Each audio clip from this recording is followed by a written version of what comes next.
ക്ഷേത്രകലാശ്രീ പുരസ്കാരം KS ചിത്ര ഏറ്റുവാങ്ങി. 2022 ക്ഷേത്രകലാശ്രീ academy പുരസ്കാരം മാടായി ബാങ്ക് ഓഡിറ്റോറിയത്തിലെ നിറഞ്ഞ സദസ്സിനെ സാക്ഷിയാക്കി പട്ടികജാതി പട്ടികവർഗ പിന്നോക്ക ക്ഷേമ വകുപ്പ് മന്ത്രി KR കേളു സമ്മാനിച്ചു. ക്ഷേത്രവും ക്ഷേത്രകലകളും കേരളത്തിന്റെ സാംസ്കാരിക മണ്ഡലം കൂടിയാണെന്ന് മന്ത്രി പറഞ്ഞു. കലാകാരന്മാരും കവികളും സാഹിത്യകാരന്മാരും കൂടിച്ചേർന്നാണ് ഇന്നത്തെ കേരളത്തെ രൂപപ്പെടുത്തിയതെന്നും മന്ത്രി പറഞ്ഞു.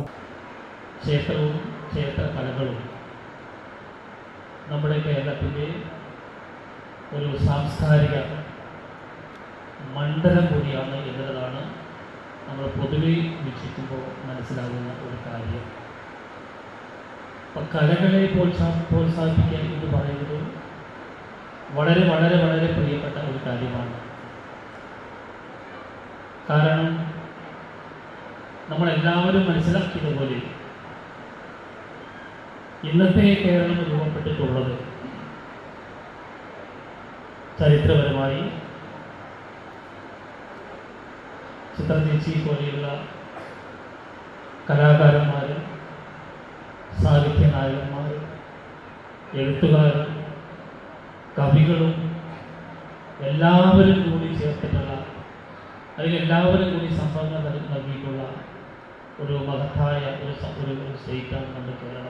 ശില്പവും ഫലകവും അടങ്ങുന്ന ക്ഷേത്രകലാശ്രീ പുരസ്കാരം ഗായിക KS ചിത്ര മന്ത്രിയിൽ നിന്ന് ഏറ്റുവാങ്ങി. ക്ഷേത്രകലാ ഫെലോഷിപ്പ് നർത്തകനും ഗവേഷകനുമായ ഡോക്ടർ RLV രാമകൃഷ്ണന് സമ്മാനിച്ചു. ഇവയുൾപ്പെടെ 36 പുരസ്കാരങ്ങളാണ് സമ്മാനിച്ചത്. ചടങ്ങിൽ M വിജിൽ MLA അധ്യക്ഷത വഹിച്ചു. ക്ഷേത്രകലകൾ അന്യം നിന്ന് പോകാതിരിക്കാൻ പുതിയ തലമുറകൾക്ക് പരിശീലനം നൽകാനുള്ള ക്ഷേത്രകലാ അക്കാദമിയുടെ പ്രവർത്തനങ്ങൾ മാതൃകാപരമാണെന്ന് KS ചിത്ര പറഞ്ഞു. മലബാർ ദേവസ്വം ബോർഡും ചേർന്ന് നടത്തുന്ന ക്ഷേത്രകലാ അക്കാദമിയുടെ 2022 ക്ഷേത്രകലാശ്രീ പുരസ്കാരത്തിന് എന്നെ തിരഞ്ഞെടുത്തത് ആദ്യം തന്നെ അതുകൊണ്ട് ബന്ധപ്പെട്ട എല്ലാവർക്കും ക്ഷേത്രകലാ അക്കാദമി ചെയർമാൻ കാഞ്ഞങ്ങാട് രാമചന്ദ്രൻ ആമുഖ പ്രഭാഷണം നടത്തി. Academy secretary Krishnan Naduvilath award ജേതാക്കളെ പരിചയപ്പെടുത്തി. മുൻ MLA TV Rajesh, Chirakkal Kovilakam trust CK Ramavarma Valiyaraja, doctor RLV Ramakrishnan, സംഘാടക സമിതി വൈസ് ചെയർമാൻ V വിനോദ് തുടങ്ങിയവർ സംസാരിച്ചു.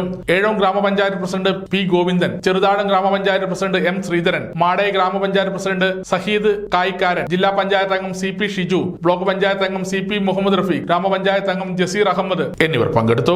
തുടർന്ന് വിവിധ കലാപരിപാടികളും അരങ്ങേറി.